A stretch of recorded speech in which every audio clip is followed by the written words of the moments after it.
జిల్లాకు వరప్రదాయినిగా మారిన వేదవతి ప్రాజెక్టును చేపట్టాలని ప్రభుత్వం తీసుకున్న నిర్ణయం పట్ల రైతుల్లో హర్షం వ్యక్తమవుతుంది. పశ్చిమ ప్రాంతంలో సాగునీటి కాదు కదా, కనీసం తాగునీటికి నోచుకొని గ్రామాలు వందల సంఖ్యలో ఉన్నాయి. ఈ నేపథ్యంలో సాగునీటితో పాటు తాగునీటిని అందించే వేదవతి ప్రాజెక్టు పనులను తిరిగి పునఃప్రారంభించాలని రాష్ట్ర మంత్రివర్గ సమావేశంలో నిర్ణయం తీసుకున్నారు.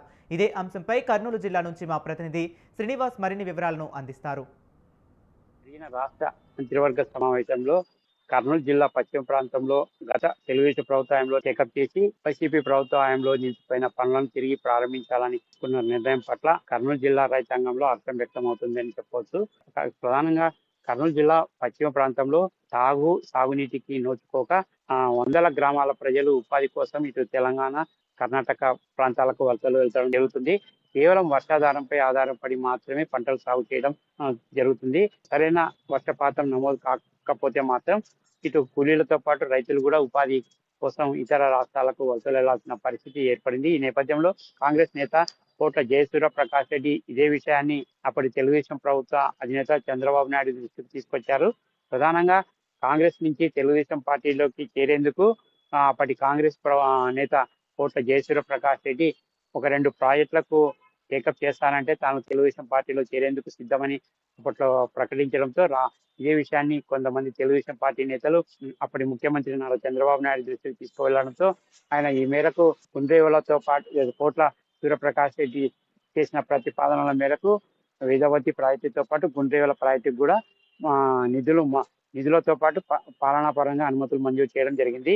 ఇందులో భాగంగానే ఇటు ఆలూరు నియోజకవర్గ పరిధిలోని వేదవతి ప్రాజెక్టు, ఈ ప్రాజెక్టుకు సంబంధించి 1,929 కోట్ల రూపాయలను నిధులను మంజూరు చేస్తూ 2019లో అనుమతులు మంజూరు చేశారు. అప్పట్లో ఈ ప్రాజెక్టు నిర్మాణాలను చేపట్టిన ఓ సంస్థ దాదాపు 106 కోట్ల రూపాయలతో పనులు చేపట్టగా అప్పటి ఆ సమయానికి రాష్ట్రంలో ఎన్నికలు జరగడం, తెలుగుదేశం ప్రభుత్వం హయాంలో స్థానంలో వైసీపీ ప్రభుత్వం అధికారంలోకి రావడం, వైసీపీ ప్రభుత్వ అధినేత అప్పటి ముఖ్యమంత్రి వైఎస్ జగన్మోహన్ రెడ్డి రాష్ట్ర వ్యాప్తంగా నిర్మాణంలో ఉన్న ప్రాజెక్టు 25% లోపు అంచనా వ్యయంలో 25% లోపు జరిగిన పనులన్నీ నిలిపివేస్తూ జీవో నంబర్ 365 జారీ చేశారు. ఇందులో భాగంగానే వేదవతి ప్రాజెక్టు కూడా కేవలం 6.65% మాత్రమే పని జరిగినందువలన ఆ పని నిలిపివేయడం జరిగింది.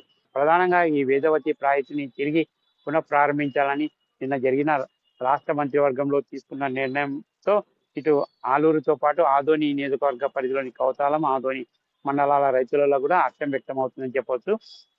ఈ ప్రాజెక్టును పరిశీలిస్తే మాత్రం అగరి వద్ద ప్రవహిస్తున్న వర్షాకాలంలో ప్రవహిస్తున్న ఈ నీటిని దాదాపు 8 టీఎంసీల నీటిని ఒక లిఫ్ట్ ద్వారా ఒక కెనాల్ని తవ్వి ఆ కెనాల్ నుంచి ఒక 2 రిజర్వాయర్లు నిర్మించి ఆ 2 రిజర్వాయర్లలో 4.25 టీఎంసీల కెపాసిటీతో 2 రిజర్వాయర్లలో నీటిని నిల్వ చేయడంతో పాటు ఇటు అగరి నుంచి ఆలూరు వరకు ఒక ప్రధాన కాలువ తవ్వకం చేయడం ద్వారా ఆ కాలువకు 2 వైపుల పరిసరాలలో ఉన్నటువంటి రైతాంగానికి కూడా మొత్తం 80,000 ఎకరాలకు సాగునీటిని అందించాలన్నది లక్ష్యం. ఇటు ఆలూరు నియోజకవర్గంతో పాటు ఆదోని నియోజకవర్గ పరిధిలోని ఆదోని, కౌతాలం మండల పరిధిలోని కూడా 80,000 ఎకరాలకు ఆయకట్టు భూములకు సాగునీరు అందించడంతో పాటు 160 గ్రామాలకు తాగునీటి కూడా సమస్య పరిష్కారం అయ్యే అవకాశం ఉంది. ప్రధానంగా ఈ ప్రాజెక్టు వ్యయాన్ని పరిశీలిస్తే 1,929 కోట్లలో అత్యధిక భాగం కేవలం భూసేకరణ కోసమే ఖర్చు చేయాల్సి ఉంది. ప్రధానంగా 2 రిజర్వాయర్ల కింద ఉన్నటువంటి 4,700 ఎకరాలను భూసేకరణ చేయాల్సింది. ఇందులో కొంత భాగం ప్రభుత్వ భూములు పోను, మిగిలిన భూములు మాత్రం రైతులకు నష్టపరిహారం చెల్లించి తీసుకోవాల్సి ఉంది. ఇదే ఈ ప్రాజెక్టుకు పెద్ద భారంగా మారింది. ప్రస్తుతం రాష్ట్ర ప్రభుత్వం తీసుకున్న నిర్ణయం వలన ఇటు వేదవతి ప్రాజెక్టు తిరిగి టేకప్ చేయాలనే నిర్ణయం మేరకు ఇటు ఆలూరు నియోజకవర్గంతో పాటు ఇటు ఆదోని నియోజకవర్గం పరిధిలో కూడా రైతులలో హర్షం వ్యక్తమవుతుంది. ఈ ప్రాజెక్టు నిర్మాణం జరిగితే మాత్రం ఇక ఆలూరు నియోజకవర్గంలో వలసలు నివారించడంతో పాటు ఇటు కూలీలకు కూడా ఉపాధి చూపే అవకాశాలు అయితే కనిపిస్తున్నాయి. రాష్ట్ర ముఖ్యమంత్రి నారా చంద్రబాబు నాయుడు తీసుకున్న ఈ నిర్ణయంతో త్వరలోనే ఈ ప్రాజెక్టుకు నిధులు కేటాయించి పనులు త్వరలోనే ప్రారంభమయ్యేలాగా చొరవ చూపాలని కూడా రైతులు డిమాండ్ చేస్తున్న పరిస్థితి కనబడుతుంది. కెమెరా పర్సన్ లోకేష్, శ్రీనివాస్, స్వతంత్ర న్యూస్, ఆలూరు, కర్నూలు జిల్లా.